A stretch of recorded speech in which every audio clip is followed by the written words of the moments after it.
Long, long ago, I lived in a house on the beach with my wife, Marianka, my stepson, Thomas, and a beautiful blue budgerigar named Andolka. Andolka was a spoiled bird. The door to her cage was usually open. She had perching places about the house, over there on the floor lamp, on the nearby bookcase, way up high on the picture rail, from which she would from time to time, with a flurry of wings, fly down to perch on a head or a shoulder or on the edge of a plate at mealtimes to sample only the choicest of morsels. One summer, it came about that Marianka and Thomas had gone to visit relatives in a far distant land, and I was home alone with Andolka. It was so hot that summer that I slept naked, with only a single sheet poured over me to preserve the decencies. But with the nocturnal thrashing, by morning, that sheet was usually scrunched at the foot of the bed.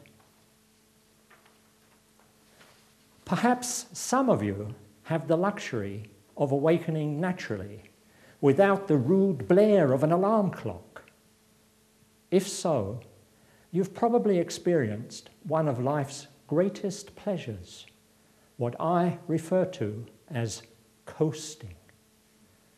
Coasting is a blissful state, somewhere between sleeping and awakening, where you are just awake enough to know clearly that you are still sleeping, where you experience consciously the dreams and feelings that normally lurk deep, deep in the unconscious.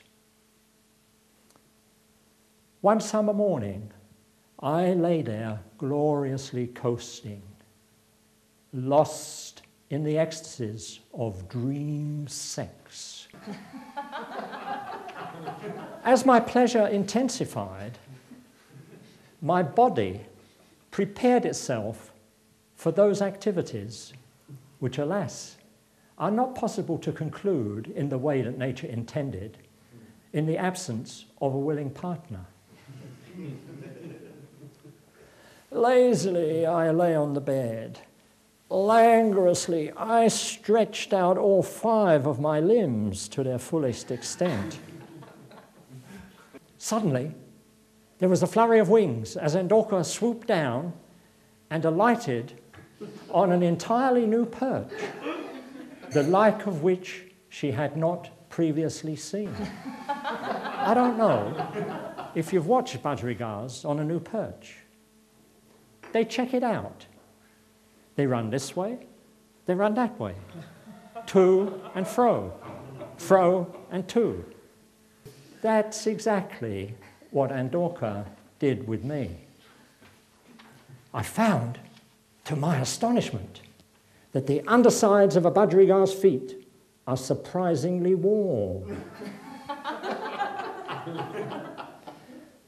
You may not notice this so well when a budgerigar perches on your finger, but on a more sensitive appendage, such as she was now on, it's very, very noticeable.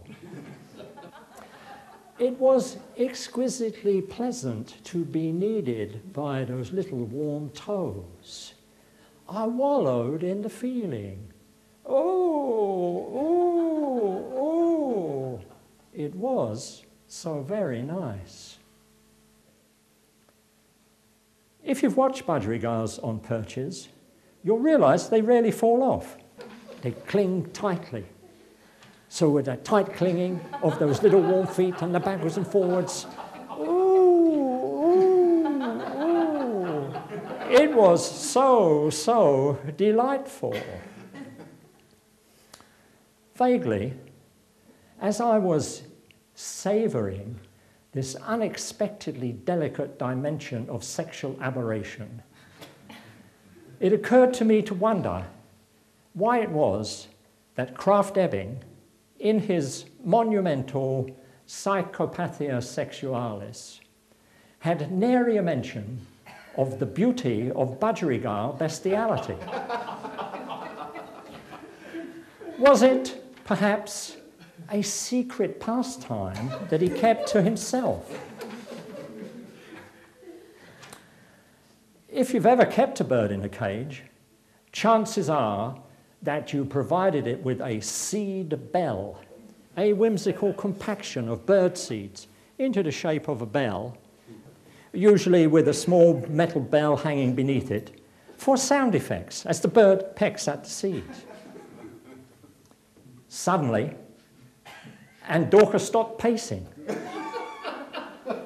for at the very end of the perch she was now on, she had espied an object which, even if lacking seedy granularity, nevertheless approximated the size and shape of a seed bell.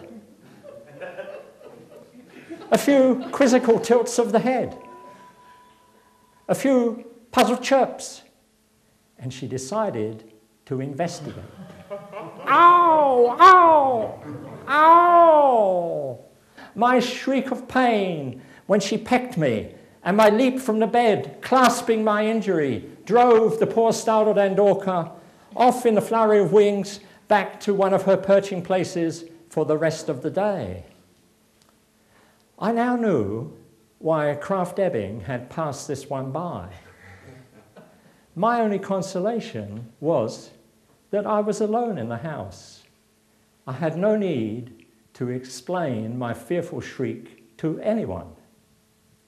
Thank you.